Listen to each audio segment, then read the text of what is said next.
Storms हर इंसान की ज़िंदगी में आती हैं, बट आपको एक बात का पता है, बहुत ही खूबसूरत चीज़ ये है कि बटरफ्लाइज जो हैं वो स्टॉर्म में अपने आप को रेस्ट दे देती हैं। वो किसी दरख्त के नीचे, किसी के नीचे आके अपने पर बंद करके चुप कर जाती है। वाई? बिकॉज बटरफ्लाइज के तो पर नाजुक होते हैं और हैवी रेन या स्टॉर्म से उनके पर ख़त्म हो जाते हैं, झड़ जाएंगे या टूट जाएंगे, तो वो अपने आप को बचा लेती हैं। They take a rest, they can always fly after the storm. तो जब आपकी ज़िंदगी में स्टॉर्म आता है, when you're going through a hard time, when you're going through a storm, when it's raining heavily, when it's depression, it's pouring, nothing is going forward, everything is stopped, everything is jarred, take a break. Take a break. It's honestly a very good advice. Take a break. और वो break आपने लेनी है अपने आप से, आपने लेनी है अपनी वरीज से, आपने लेनी है अपनी प्रॉब्लम्स से। आपको ब्रेक चाहिए, आपके दिमाग को ब्रेक चाहिए। हम इंसान जो है वो रोबोट्स तो नहीं है जिनको आप या मोबाइल तो नहीं है जिसको आप चार्ज पे लगाएंगे तो चार्ज हो जाएगा। नहीं, ठीक है, हम नहीं है, बट हमारा दिमाग जो है वो ओवरवर्क 24/7 काम कर करके थक जाता है, and it needs to be charged again with peace, not with a charger, with peace. Peace आप अपने आप को कैसे देते हैं, ये हर इंसान के मैं ऊपर मैं खुद छोड़ती हूँ, क्योंकि हर इंसान का पीस लेने का जो तरीका है वो डिफरेंट होता है। मेरा तरीका पीस लेने का फॉर इंस्टेंस ये है कि मैं मोबाइल वगैरह बंद कर देती हूँ। I take a cup of tea, क्योंकि आई एम अ टी टॉटलर। मैं टी लेती हूँ और मैं जाके अपने बालकन में बैठ के एक अच्छी सी बुक पढ़ लेती हूँ, एक अच्छी सी कैंडल लगा लेती हूँ scented, and that is peace for me. वो आधा घंटा हो, वो घंटा हो, वो 15 मिनट का हो, वो रिफ़्रेश कर देता है मुझे। और अगर हमारे यहाँ पे तो ठंड बहुत होती है, तो गर्मियों में अगर मौसम अच्छा है तो आई take a walk.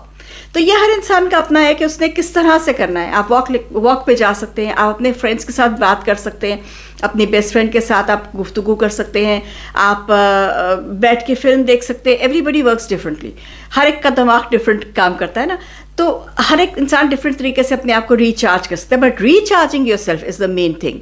You can always fly after the storm.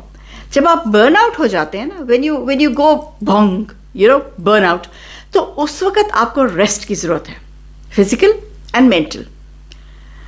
आपको पता है कि जब हम सोते हैं तो हमारे ब्रेन सेल्स रिचार्ज होते हैं, पर इसका ये मतलब नहीं है कि आप 24 घंटे सोए रहे हैं। लेकिन sleep is very important, and good sleep is extremely important. तो अच्छी स्लीप अपने आप को दें ताकि आपका जो ब्रेन सेल्स है वो रिवाइंड हो सकें, रिफ्रेश हो सकें। दिन में आप अपने आप को टाइम दें। जापानीज स्कूल्स में जैसे बच्चों को वो आधा घंटा सुला देते हैं ताकि वो फ्रेश हो जाए। यहाँ पे जर्मनी में मेरे बच्चे जब किंडरगार्टन जाते थे तो between 12 and 2 they used to sleep. उनको सुलाते थे, क्योंकि बच्चे सुबह सुबह के उठे होते थे, थक जाते थे, तो उनको 2 घंटे सुलाते ताकि वो रिचार्ज हो सके, रिफ्रेश हो सके। इसी तरह से जब आपकी ज़िंदगी आपको घुमा के घटा के बिठा देती है, तो सबसे अच्छी तो बात यह है कि जब आपको ज़िंदगी जो है वो खड़े नहीं होने देती तो गिर जाएं सजदे में। ये तो बेस्ट बात है। जिस इंसान को जैसे जहाँ सुकून मिलता है, मुझे कुरान पढ़ने से सुकून मिलता है, आपको शायद किसी और से चीज़ से सुकून मिलता हो, या मुझे शायद किसी और चीज़ से बाद में सुकून मिले। तो हर इंसान का डिफरेंट मौके पे डिफरेंट तरीके से, लेकिन जिस भी तरीके से आपको सुकून मिल रहा है वो तरीका अपने लिए आप लें, अपने लिए मी टाइम ज़रूर निकालें। Let the storm pass on. Storm ने तो आना है, स्टॉर्म को आप नहीं रोक सकते, मुसीबत को आने से आप नहीं रोक सकते।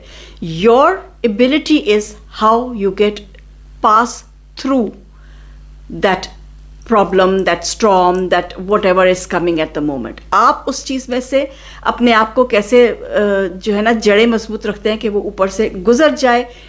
After that you can take a break and live happily ever after. तो जब मुसीबत आती है, जब ज़िंदगी आपको तोड़ती है, तो सबसे बेहतरीन तरीका तो ये है कि आप अपने लिए ब्रेक लें। जो लोग हजरात माँ बाप ब्रेक नहीं ले सकते डेली ज़िंदगी से, तो वो मेरी तरह, जिस तरह मतलब मुझे है कि मैं आधा घंटा जाके बाहर बालकनी में बैठ के, इसी तरह आप अपने लिए कोई एक्टिविटी देख लें जो आप आधा घंटा, 20 मिनट, 25 मिनट, घंटा, 2 घंटा आप अपने लिए कर सकते हैं। उससे आपका दिमाग जो है ना वो रिफ्रेश हो जाएगा, and you will be able, आपकी जो दिमाग की थिंकिंग का प्रोसेस है ना वो चेंज हो जाएगा। एकदम से वो एंग्जाइटी और एंक्शस जो थिंकिंग होती है, ऐसे कर लूँ, ऐसे कर लूँ, ऐसे कर लूँ, जब आप रिफ्रेश्ड दिमाग से दोबारा सोचते हैं नहीं, let's do this, let's not do this, तो वो दिमाग जो है वो फ्रेश हो जाता है. It can make better decisions. So try and refresh your mind and close your wings and take a break when it gets hard and when the storm is there. You can always fly later. Till then, Chim Padesi, Meljit Suruk.